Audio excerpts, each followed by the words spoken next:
honey. The kids are finally in bed. All right. You know what that means.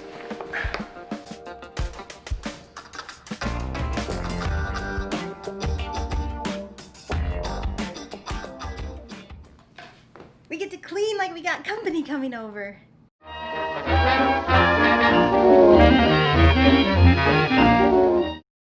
What's going on, guys? I'm Lakota from MYR Mediums, and this is vlog number 4 of 2020. Happy Father's Day to all you happy dads out there, and to all the unhappy dads, I wish you better luck on your pull-out game next time. The first Father's Day ever celebrated was June 19th, 1910. What's that? You don't care? Nice. Moving on. It was a good week. It was a busy week, though. My parents came to town from Wyoming, so I wasn't able to get a whole lot of artwork done. I was, however, able to bang out one digital portrait, and this is a portrait that I've been wanting to do for a while now. So one of my biggest inspirations for getting into YouTube is the hungry gentle giant who goes by the name of the LA Beast. Dude's known for eating things, stuff ranging from the insanely hot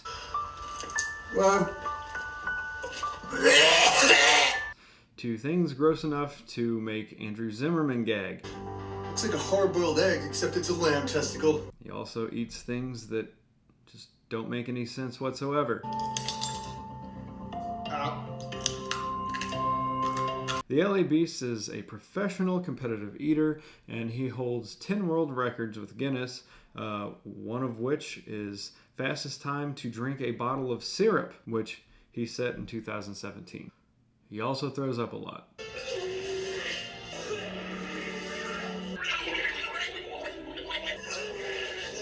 So, as most small YouTubers do, I'm always asking myself, how do I get noticed on a massively oversaturated platform? How do I get more views? And how do I get my videos to rank higher? And it came to me. Piggyback off of other people's fame by putting their names in my titles. That's how. So, I decided to start doing portraits of my favorite content creators without their consent in hopes that they will see it, like it, shout my name to the 4 corners of the earth, ask me to collab with them on merch, become successful together, and ride off into the sunset as 2 creators who have become one entity, leaving a trail of money behind us. All that being said, I will settle for a shout out or a pat on the back, or like 2 new subscribers. Check out this continuity. So I completely forgot to mention that the LA Beast had a challenge on his Instagram, and I wanted to see how fast people could peel and eat a banana. I tried to beat him. 3, 2, 1.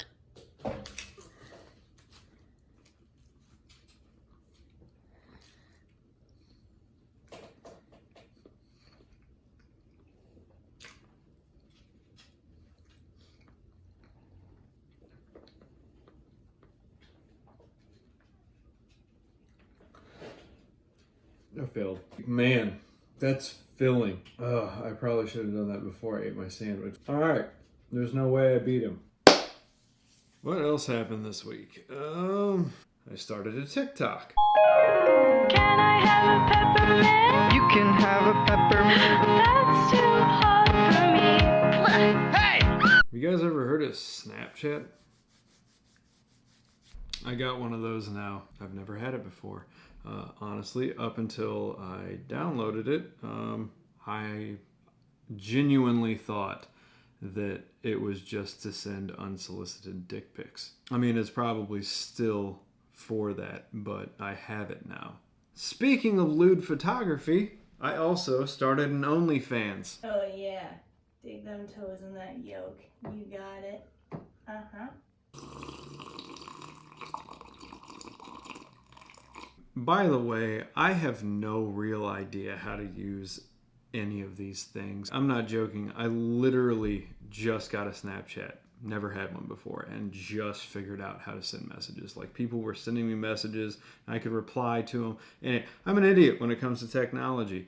I hate when new apps come out and you got to pretend to be excited about them, because I'm getting to this weird age where, like, I'm just starting to not care and scramble to be relevant.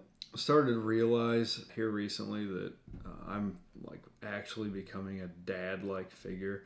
And I'm not talking about like a father figure to my kids, but like, you know how your dad and those like weird things when you're a kid that you didn't understand that like made your dad the way that he was, like the grunting noises and the taking way too long to stand up. There's like cliche thermostat joke, but I remember being a kid and I was just like hot all the time. When we got married, I told him we got our first apartment and even our first house. I always said I'm never going to be uncomfortable in my own home. So fast forward to now, and I've actually inherited my childhood home. Up to this point, we have only experienced single-story living. My house now is 2 stories, 115 years old, and has drafty windows. We moved down here, and I was like, set the thermostat to what I would normally set it at, a nice comfortable like 73 in the heat of summer, and we got our first electric bill, and then I understood why my dad got mad at me whenever I turned the thermostat down to like 64 degrees one time. I'm pretty sure that he's probably still paying on that bill. I had a good Father's Day though. It was really good. Nothing went according to plan, but that's life. First off, coronavirus. Screw you. Our favorite sushi place is still not doing dine-in. So we decided we wanted to go to IHOP. And the closest one was in St. Louis, which is, an hour.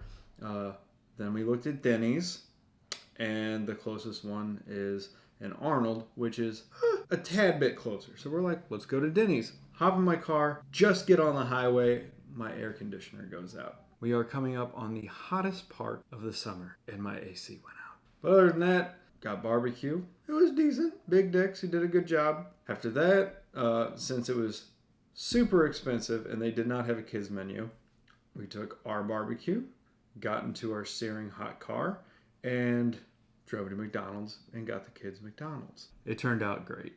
It did. It was a good Father's Day. I was really happy. Plus, day before, I got to spend the day at the lake, which is always nice. And now, because somebody suggested it and I thought it was a great idea, I've decided to start adding a segment to these vlogs called Tales from the Thrift. I have worked in thrift retail for 12 or 13 years. I think I'm coming up on 13. I think I just passed 13 years. I know this because I started the year that I got married 12 or 13 years ago. Anyway, everybody knows about people of Walmart, but until you have worked in a thrift store, you ain't seen nothing. I have seen things and I've done things that I cannot unsee or undo. So now I will retell these tales to you, and I figured why not start with a nice one where I intervened in a situation and kept a nice young woman from spending money that she didn't need to. So we had just opened up a store, and I had transferred over there, and I was like a lowest ranking manager at this store, and I was working the cash register. So this lady comes in, and she's probably early 20s. Well, I'll give her that, early 20s. But she comes in, she's tripping her nuts off. She's doing like the whole walk where you're just walked into Willy Wonka's and you're just like,